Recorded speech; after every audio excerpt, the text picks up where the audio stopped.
ang kapangyarihang magpatawad. Pag-aralan po natin ito. Ang mga pangunahing talata na ating tatalakayin ay mula sa Marcos chapter 2, verse 1 hanggang verse 12. Gagamitin pa rin po natin ang ABAB, ang bagong ang Biblia, at New King James Version. Sa mga nakaraan nating pag-aaral sa Ebanghelyo ni Marcos, unti-unti pong ipinapakilala ng may akda ng sulat na ito kung sino mismo ang ating Panginoong Hesus. Sa daloy ng buong chapter 1, nakita natin ang paghahanda ni Juan Bautista sa kanyang pagdating.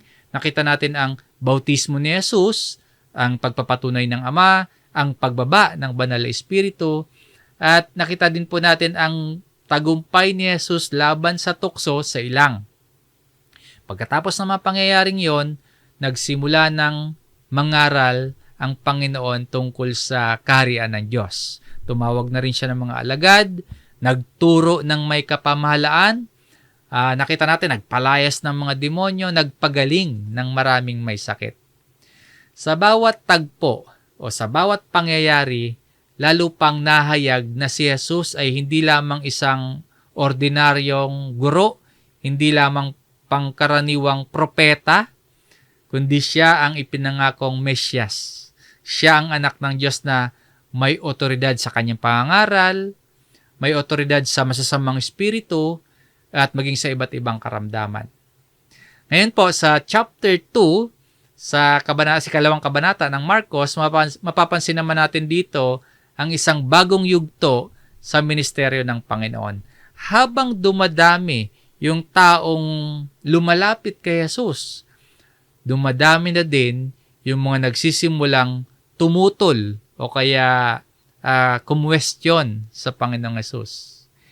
Dito sa chapter 2, bagamat hinahanga ng mga tao ang kanyang mga himbalang ginawa, meron ng mga relihiyosong pinuno na nagsisimula ng siyasatin ang kanyang mga pangangaral at ang kanyang mga ginagawa. At ang unang dahilan ng pagtutol ng mga religious leaders na ito, ng mga eskriba, ang unang dahilan ng kanilang pagtutol, hindi dahil nagpagaling si Jesus ng may sakit, kundi dahil sinabi ni Jesus sa isang lumpo. Basahin natin itong verse 5 dito sa Marcos chapter 2.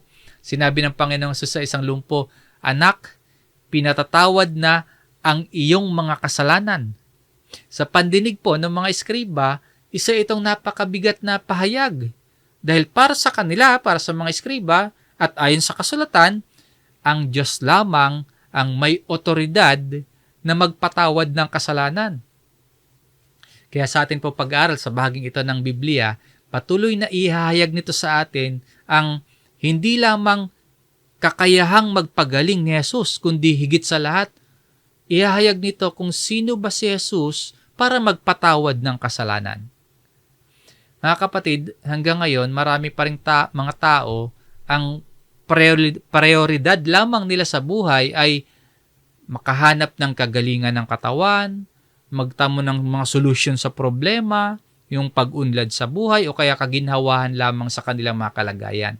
Maraming mga tao, yan ang tanging priority lamang. Wala pong masama sa paglapit sa Diyos sa kung ano man yung ating mga pangangailangan o mga pinagdadaanan. Wala pong masama doon. Ngunit, ito yung dapat nating bigyang pansin.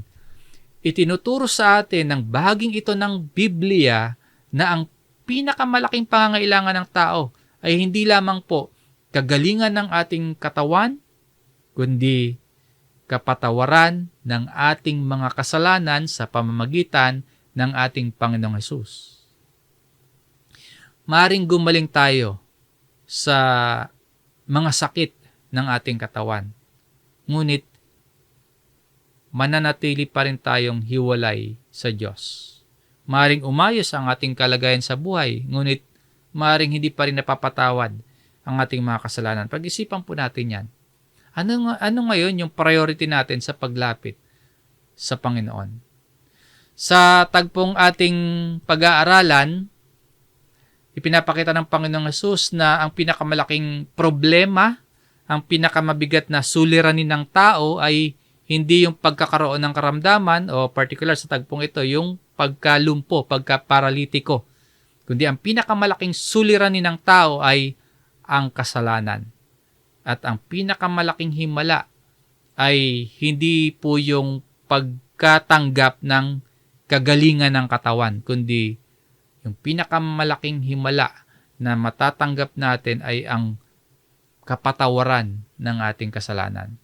Habang pinag-aaralan po natin ang bahaging ito ng Biblia, nawa nga po ay hindi lamang natin hangaan ang kapangyarihan ni Jesus, kundi kilalanin natin siya bilang tanging may otoridad na magpatawad ng ating mga kasalanan at magbigay ng tunay na reconciliation o pakikipagkasundo sa pagitan ng tao at ng Amang Diyos.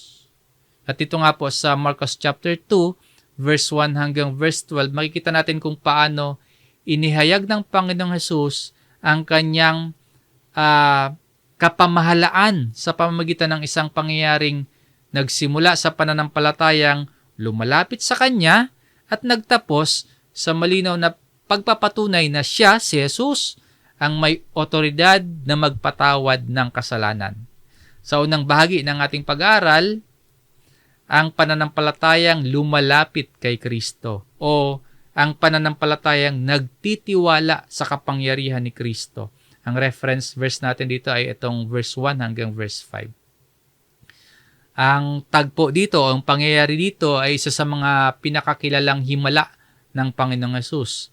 Ngunit sa pag-aaral po natin ngayon, hindi lamang natin titingnan yung himala ng kagalingan na ginawa ni Hesus. Ang pangunahing layunin po ni Marcos ay ihayag na ang ating Panginoong Hesukristo ang may kapamahalaan hindi lamang sa katawan ng tao kundi maging sa kasalanan ng tao.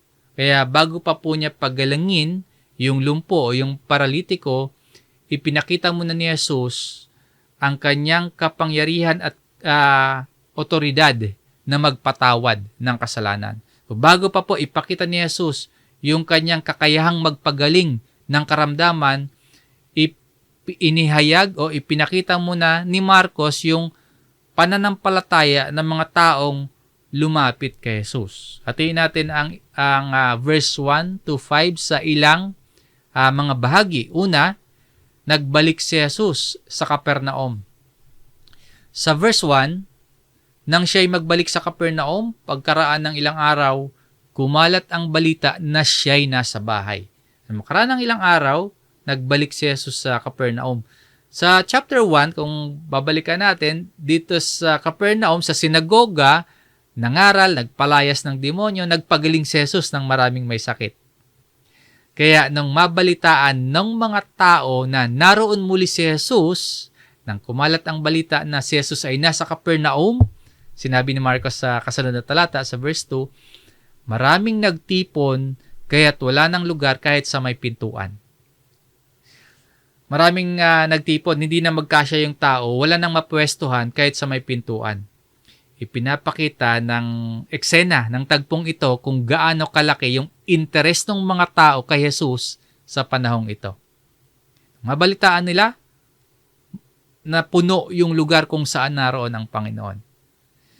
Ngunit pansinin po ninyo, yung unang ginawa ni Jesus, hindi sinabi dito na agad siyang nagpagaling. Hindi rin sinabi na agad siyang gumawa ng himala. Ayon dito, at kanyang ipinangaral sa kanila ang salita. Ito yung sentro ng ministeryo ni Kristo. Yung mga himala, mahalaga yon sa panahon niya. Pero ang pangangaral ng salita, ang pangunahing gawain ni Jesus. Kung maalala natin, ganito ang sinasabi ni Jesus sa Mateo chapter 1 sa verse 38. Sinabi niya sa kanila, pumunta tayo sa iba pang mga karatig bayan upang ako'y makapangaral din naman doon, sapagkat dahil dito ako'y naparito.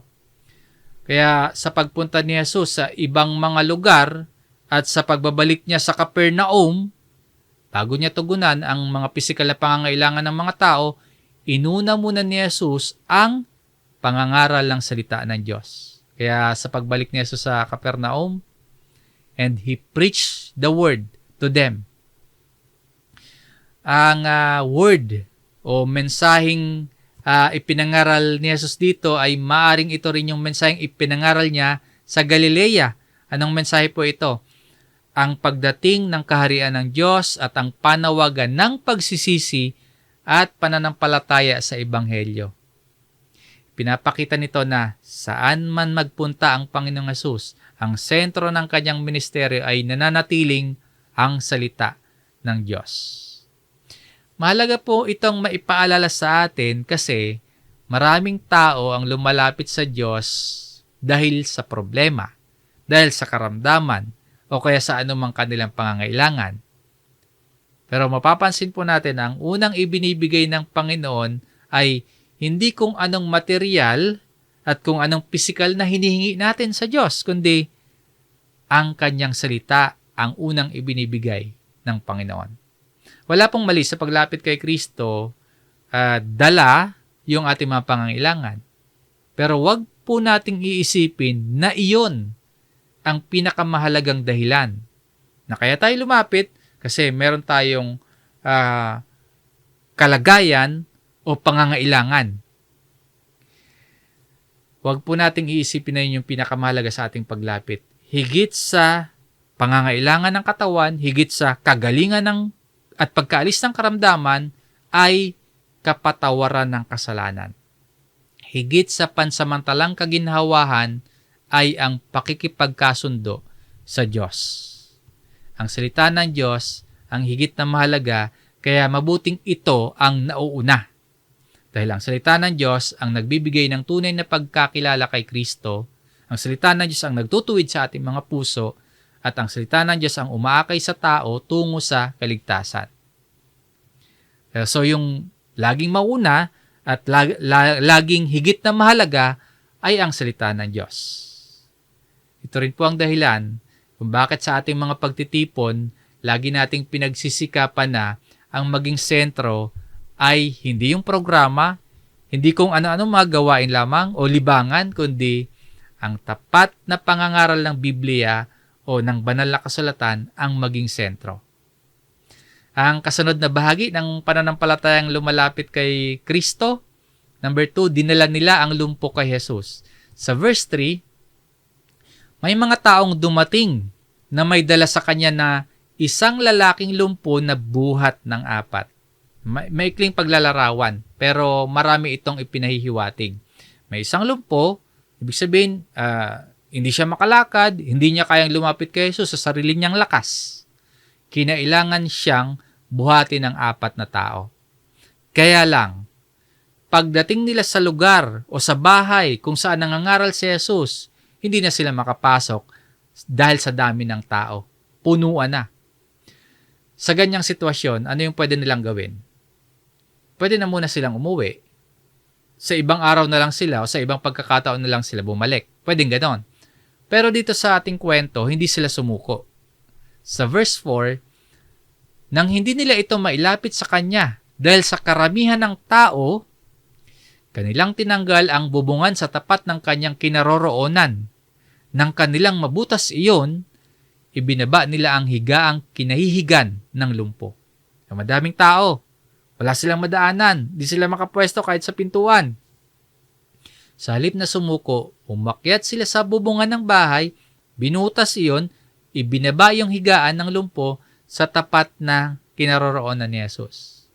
Hindi po binibigyang diin dito yung hirap na ginawa ng 4 at maging nung lumpo, kundi ang binibigyang diin dito, ano yung dahilan? Bakit nila nagawa yung ginawa nilang yon? Ang sagot po, mayroon silang pananampalataya kay Jesus. Naniniwala sila na kung makakalapit lamang ang lumpo kay Jesus, may magagawa ang Panginoon. Pagtuturo sa atin ng katangian ng tunay na pananampalataya. Hindi basta lamang paniniwala sa isip, kundi pananampalatayang kumikilos.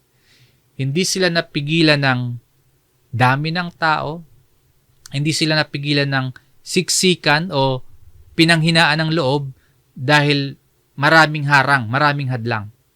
Sa halip, humanap sila ng paraan para makalapit kay Jesus. Ngayon, marami sa atin ang nagsasabing sumasampalataya sa Panginoon. At nagsasabi din gustong maranasan ang pagkilos ng Panginoon, gusto ang himala, gusto ang kagalingan. Kaya lang, ang ilan po, may mga hadlang na kinakaharap. Ano-anong mga hadlang? Halimbawa, takot na mawalan. Yung nakakahadlang para lumapit kay Jesus. O kaya, pride, yung pagmamataas, hadlang din yan sa paglapit sa Panginoon. Kasalanan, isang hadlang din yan sa paglapit kay Jesus. At maging sa mga payo o impluensya ng ibang tao.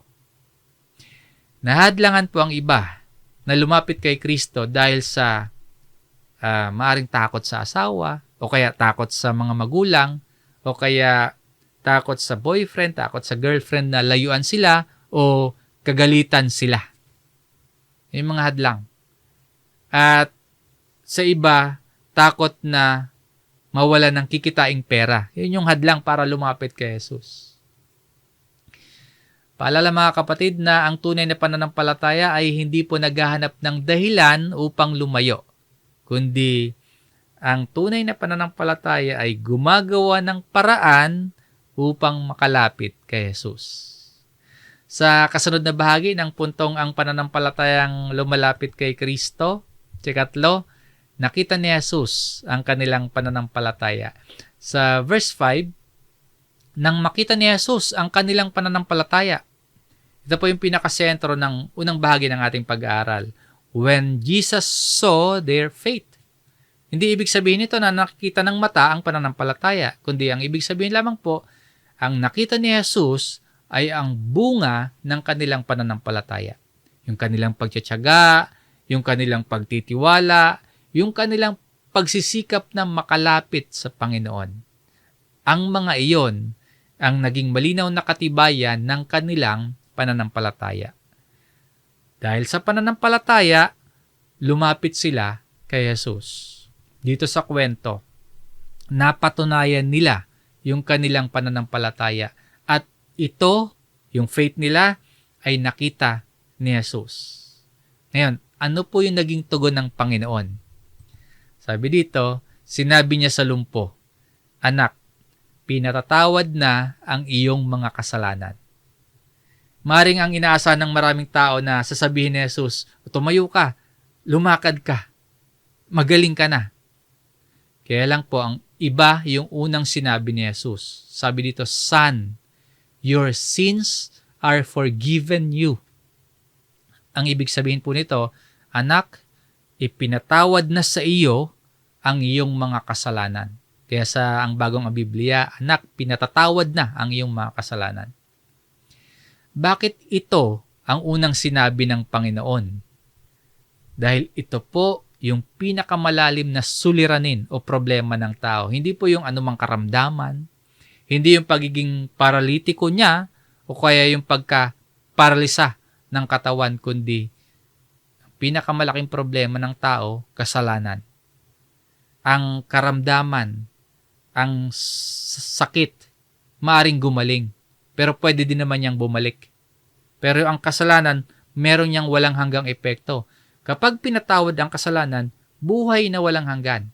Pero kapag hindi pinatawad ang kasalanan, walang hanggang paghihirap. At hindi rin po ibig sabihin nito na ang bawat karamdaman bunga ng partikular na kasalanan ng isang tao. Hindi po yun ang itinuturo ng talatang ito. Ang itinuturo ng teksto ay yung tamang pagkakasunod na mga priority ni Jesus. Inuna ng Panginoon ang kapatawaran ng kasalanan bago ang kagalingan ng katawan. Dahil nga po, ang pakikipagkasundo sa Diyos, yun ang higit na mahalaga kaysa sa pansamantalang kagalingan ng katawan.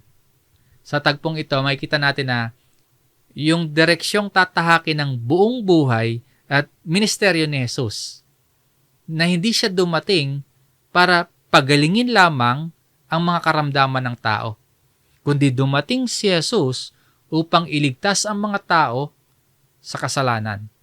At sa pagdaloy, sa pagpapatuloy ng kanyang ministeryo, yung dulo, hahantong sa krus.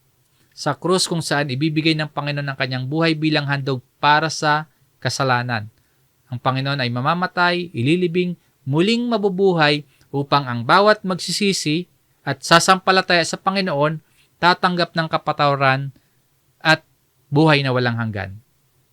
Kaya po ang unang salitang narinig ng lumpo, hindi tungkol sa kagalingan ng kanyang katawan, hindi tungkol sa kagalingan ng kanyang paa, kundi ang unang narinig niya tungkol sa kanyang kaluluwa. Pinapakita po nito sa atin na alam ni Jesus ang tunay at higit na pangangailangan nating mga tao. Ngayon, sa binitawang salita ng Panginoong Jesus na maririnig na siya mismo ang may otoridad na magpatawad ng kasalanan, dito nagkaroon ng pagtutol yung mga eskriba na nasa tagpong ito. May mga religious leaders dyan na nakikinig, na nag-oobserba, na narinig nila yung otoridad na ito na magpatawad ng kasalanan ni Jesus, tinutulan nila. Bakit ganito ang sinasabi ng Jesus na ito? Ang Diyos lamang ang may karapatang gumawa nun yung magpatawad ng kasalanan. Sa kasunod na bahagi ng ating pag-aaral, ihayag ni Marcos ang isa sa pinakamahalagang katotohanan tungkol sa pagkatao ng Panginoong Jesus. Kalawa, ang kapamahalaan ni Kristo na magpatawad o ang paghahayag ng banal na otoridad ni Jesus bilang anak ng Diyos. Sa baging ito ng ating pag-aaral, hindi lamang pananampalataya ng paralitiko at ng kanyang mga kasama yung makikita natin, kundi makikita natin maging yung reaksyon ng mga eskriba sa mga salitang binitawan ni Jesus. Sa unang tingin, maring isipin natin na yung pinakamahalagang pangyayari naman dito sa salaysay ay yung pagpapagaling sa lumpo. Ngunit ayon sa daloy ng teksto, hindi ang kagalingan na natanggap ng lumpo yung sentro ng salaysay na ito. Kundi yung sentro po, yung pagkahayag ng dakilang katotohanan kung sino ba talaga si Jesus na nagsasabing, anak, pinatatawad na ang iyong mga kasalanan. Pag-aralan pa natin ang verse 6 hanggang verse 10 at hatiin din natin sa ilang bahagi ang mga talatang ito. Una, ang pagtutol ng mga eskriba. Sa verse 6, may ilan sa mga eskriba na nakaupo roon na nagtatanong sa kanilang mga puso. Yung mga eskriba po, sila yung mga tagapagturo, sila po yung mga dalubhasa sa kautusan ni Moises. Ang mga eskriba, kilala sa kanilang malalim na kaalaman sa kasulatan. Sila yung madalas na nagpapaliwanag ng kautusan ng Diyos patungo sa mga tao. Pero sa tagpong ito, nakikinig sila sa pangangaral ni Jesus. Pero sa halip na makinig ng may bukas na puso sa mga napapakinggan nilang salita ni Jesus, sinabi ni Marcos na sila ay nagtatanong, sila ay reasoning sa kanilang mga puso. Sa verse 7, bakit nagsasalita ng ganito ang taong ito? May pagtutol yung mga eskriba. Hindi dahil mali yung kanilang pagkaunawa na ang Diyos lamang ang may otoridad na magpatawad ng kasalanan. Tama naman yung kanilang aral, paniniwala, teolohiya sa bahaging yon na ang Diyos lamang ang may kapamahalaan at otoridad na magpatawad ng kasalanan. Sa katunayan, yan mismo ang dahilan kung bakit napakabigat ng kanilang paratang. Kung si Jesus ay tao lamang, tunay ngang paglapastangan yung kanyang sinasabi. Ngunit kung si Jesus ay tunay na anak ng Diyos, yung pagtutol ng mga eskriba ang mali. Sa lumang tipan, ang kasalanan po laban sa Diyos. Kaya ang Diyos lamang yung may ganap na karapatang magpatawad ng kasalanan. Ngayon, ano yung mali ng mga eskriba sa kanilang pagtutol? Ang mali nila, again remember po, tama yung kanilang teolohiya. Ang Diyos lamang ang may otoridad na magpatawad ng kasalanan. Ano yung mali nila? Ang mali nila, yung kanilang konklusyon tungkol kay Jesus. Hindi nila kinilala kung sino ang nagsasalita sa kanilang harapan. Hindi nila nakitang ang Panginoong Jesus ay hindi isang ordinaryong mangangaral o guro lamang, kundi siya ang anak ng Diyos na ipinakilala na ni Marcos sa simula pa lamang ng kanyang ebanghelyo at pinatotohanan din ni Juan Bautista sa kanyang ministeryo. So, sinasabi dito ng mga eskriba, siya'y lumalapastangan. Sino ang makapagpapatawad ng mga kasalanan maliban sa Diyos? No, speak blasphemies. Salitang tumutukoy sa pag-aangkin ng bagay na nauuko lamang sa Diyos, kaya paglapastangan. Sa pananaw, kung si Jesus nga ay isang tao lamang, nilalapastangan talaga niya ang Diyos. Ngunit kung si Jesus ang anak ng Diyos, mali yung kanilang akusasyong ito na lumalapastangan si Jesus sa Diyos. Pinapakita ng tagpong ito na ang problema ng mga eskriba hindi kakulangan ng kaalaman sa kasulatan. Ang problema ng mga eskriba ay hindi nila tinanggap yung pagkakakilanlan ni Jesus, yung totoong pagkakakilanlan ni Jesus. Ganito rin ang maraming tao sa ating panahon. May kaalaman tungkol sa Biblia, pero hindi nila kinikilala yung tunay at buong pagkakakilanlan ni Jesus. Ang tunay na pananampalataya, hindi lamang po pagkakaroon ng mga impormasyon at pagkatamo ng mga kaalaman tungkol kay Jesus, kundi ito ay pagtanggap kung sino ba talaga si Jesus ayon sa Biblia. Sa kasunod na bahagi, kalawa, alam ni Jesus ang laman ng kanilang puso. Basahin po natin ang verse 8. Pagkabatid ni Jesus sa kanyang espiritu na nagtatanong sila ng gayon sa kanilang mga sarili. Hindi kailangan magsalita ng mga eskriba, no? Alam na ni Jesus yung laman ng kanilang puso. Isa itong patunay ng natatanging pagkakakilanlan ni Jesus. Ang kaalaman sa puso ng tao o yung pagkaalam ng nilalaman ng puso ng tao, isang bagay na paulit-ulit na inuugnay ng Biblia sa Diyos. So, pagkatapos nito, sinabi ni Jesus, agad niyang sinabi sa kanila, bakit nagtatanong kayo ng ganito sa inyong mga puso? Hindi agad hinatulan ni Jesus yung mga eskriba. Sa halip, inilantad muna ng Panginoon yung tunay na kalagayan ng kanilang puso. Pagkatapos, ang kasunod na tanong ni Jesus dito sa verse 9, alin ba ang mas madali? Ang sabihin sa lumpo, pinatatawad na ang iyong mga kasalanan, o ang sabihin, tumayo ka, damputin mo ang iyong higaan at lumakad ka? Hindi ibig sabihin nito na mas madaling magpatawad kaysa magpagaling ng karamdaman. Ang punto dito, tungkol sa patunay o tungkol sa ebidensya. Kapag sinabi nating pinatawad na yung ating mga kasalanan, wala tayong agarang nakikitang ebidensya. Pero kapag sinabi nating tumayo ka, lumakad ka, ibig sabihin pinagaling sa karamdaman, agad itong mapapatunayan kung totoo o hindi. Dito sa tagpong ito, ginamit ni Jesus ang nakikitang himala para patunayan ang hindi nakikitang katotohanan. Pinatutunayan dito ni Jesus kung sino siya at kung ano yung kanyang authority. At sa kasunod na bahagi, pinatunayan ni Jesus ang kanyang otoridad. Ganito ang sinasabi sa verse 10. Ngunit upang malaman ninyo na ang anak ng tao ay may otoridad sa lupa na magpatawad ng mga kasalanan. Ito yung punto at sentro ng buong salaysay. Hindi sinabi ni Jesus na upang malaman nila na kaya ni Jesus gumawa ng himala. O kaya upang malaman nila na kaya ni Jesus na magpagaling ng karamdaman. Kundi that you may know that the Son of Man has power on earth to forgive sins. Ang himala po, hindi yun yung pinakapangunahin o kaya pinakasentro o pinakamensahe. Ang pagbibigay ng kagalingan, patunay lamang ng kakayahan at otoridad ni Jesus. Pero yung pangunahing message ay malaman ang tungkol sa anak ng tao na may otoridad sa lupa na magpatawad ng mga kasalanan. Sa talatang ito, ipinapahayag ni Jesus kung sino siya. Ipinapahayag ni Jesus ang kanyang sarili bilang Son of Man. At hindi ito simpleng pagtukoy lamang sa kanyang pagiging tao.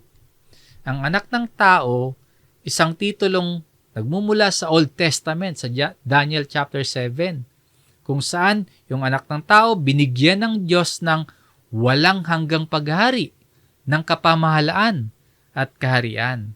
Kaya nung gamitin ni Jesus yung titulong Son of Man, o anak ng tao, para sa kanyang sarili, hindi lamang niya ipinapakilala yung kanyang messianic identity, kundi ipinapahayag niya yung kanyang otoridad na ipinagkaloob ng Diyos sa kanya, hindi lang bilang isang propeta, hindi lang isang manggagamot lamang, hindi lamang isang pangkaraniwan o ordinaryong guro lamang, kundi si Jesus ang ipinangakong Mesyas na may kapamahalaang ipinagkaloob mula sa Diyos.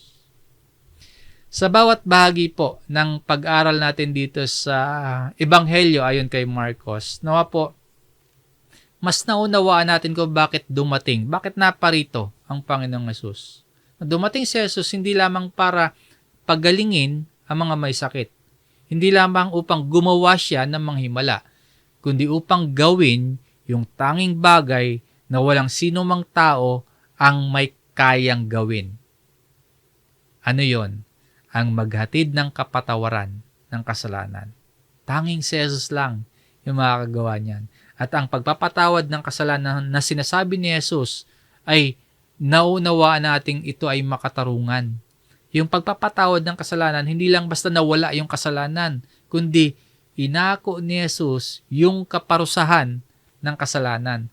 Kaya po yung kapatawaran na ipinahayag ni Jesus sa lumpo, sa paralitiko, hindi basta isang emosyonal na salita lang, kundi ito ay isang kapatawarang may magiging batayan sa kanyang gagawing pagtubos sa krus. Ngayon mga kapatid, marami ang nakakakilala, marami ang humahanga kay Jesus bilang guro, bilang mabuting tao, o kaya makapangyarihan na nakakagawa ng mga himala. Para sa atin, na patuloy na nag-aaral ng Biblia, sa lahat ng naipapahayag sa atin, nawa po, kilalanin natin si Jesus bilang may kapamahalaan at may otoridad na magpatawad ng kasalanan. Sapagkat kung tunay pong si Jesus ay anak ng Diyos na may authority na magpatawad, ang nararapat na tugon, hindi lamang hangaan natin siya, kundi magsisi tayo, manampalataya tayo, at magpasakop tayo kay Jesus bilang Panginoon at tagapagligtas ng ating buhay. Kung kinikilala natin na siya ay tunay na anak ng Diyos, yun yung dapat nating maging tugon. At upang patunayan na si Jesus, yung anak ng tao na may kapamahalaan sa lupa na magpatawad ng mga kasalanan, gumawa si Jesus ng isang himalang walang sinumang makakagawa at walang sinumang maitatanggi yung kanyang ginawa na yon. Ang hindi nakikitang kapatawaran, patutunayan ni Jesus sa pamamagitan ng isang nakikitang himala.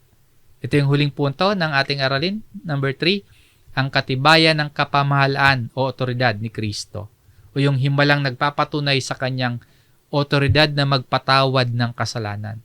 Dahil sa pagtutol nga po ng mga eskriba na hindi nila matanggap yung sinabi ni Jesus na pinatatawad na yung kasalanan ng lumpo, ngayon, para alisin yung anumang pag-aalinlangan na yon at para patunayan yung kanyang ipinahayag na meron siyang authority, gumawa si Jesus ng isang himalang makikita ng lahat. Sa unang bahagi ng puntong ito, number 1, ang utos ni Jesus sa lumpo. Sa verse 11, sinasabi ko sa iyo, tumayo ka, damputin mo ang iyong higaan at umuwi ka.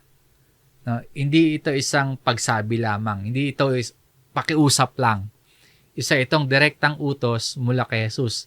Arise, take up your bed, and go to your house.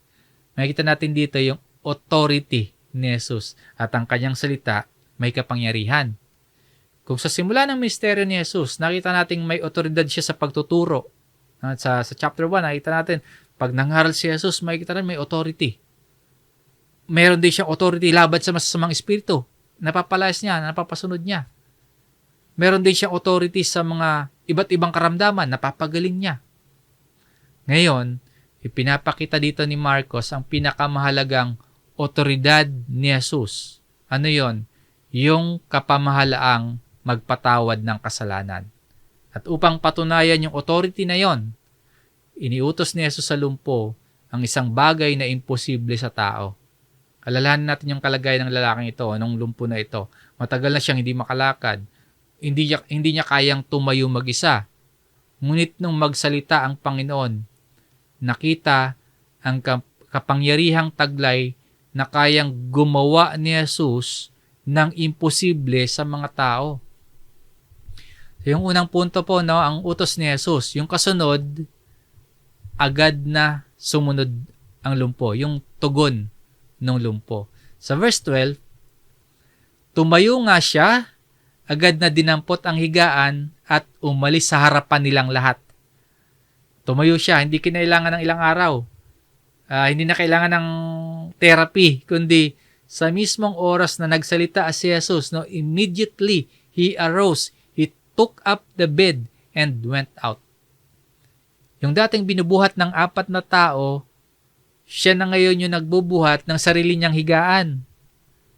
Ano yung kasunod na nangyari bilang patuloy na pagpapakita ng katibayan na ang Panginoon ay tunay na may kapangyarihan at otoridad?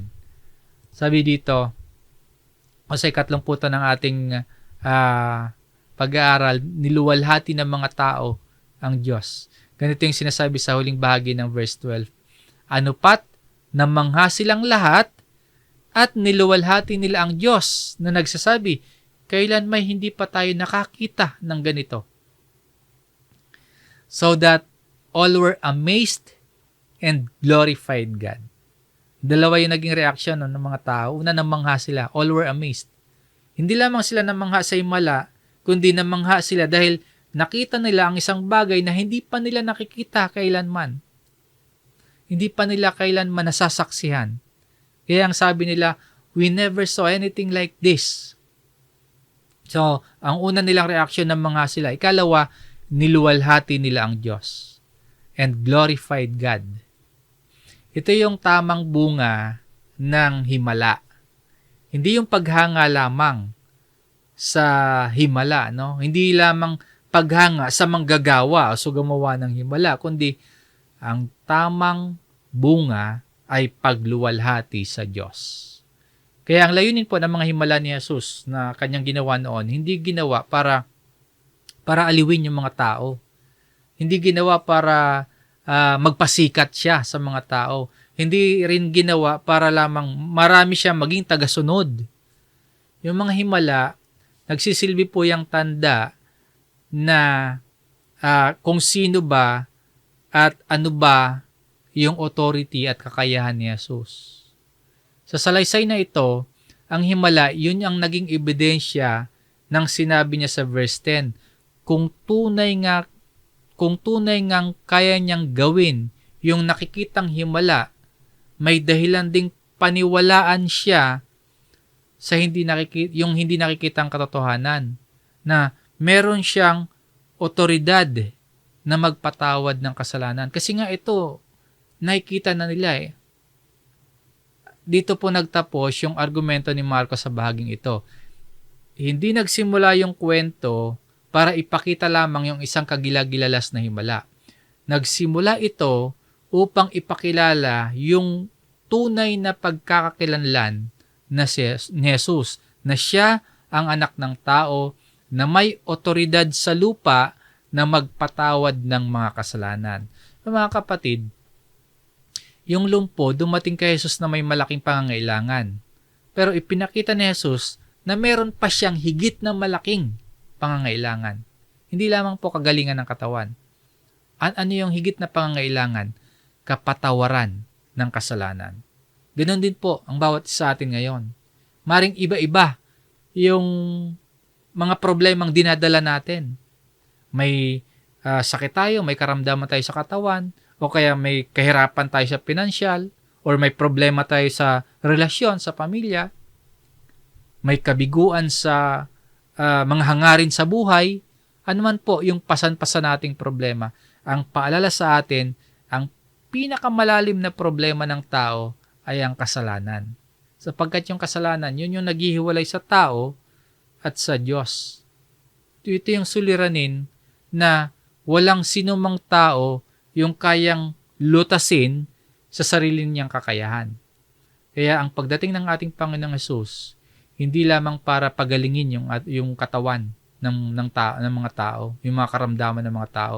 Hindi lamang para gumawa siya ng mga himala, kundi dumating ang Panginoong Hesus upang iligtas ang mga makasalanan. At ang kapatawarang ipinahayag niya sa lumpo dito sa ating kwento ay magkakaroon ng ganap na batayan sa kanyang kamatayan sa krus. Sa krus po, inako ni Jesus yung kaparusahan ng ating kasalanan. Siya nga ay namatay, inilibing, at muling nabuhay upang ang bawat magsisisi at bawat sasampalataya sa Kanya magkakaroon ng kapatawaran at buhay na walang hanggan. Sa buong salaysay po ng Marcos chapter 2 verse 1 hanggang verse 12, ipinakita sa atin yung tatlong mahalagang katotohanan. Una, ang pananampalatayang lumalapit kay Kristo. Kalawa, ang otoridad ni Kristo na magpatawad ng kasalanan. At yung ikatlo, yung himalang nagpapatunay sa kanyang banal na otoridad.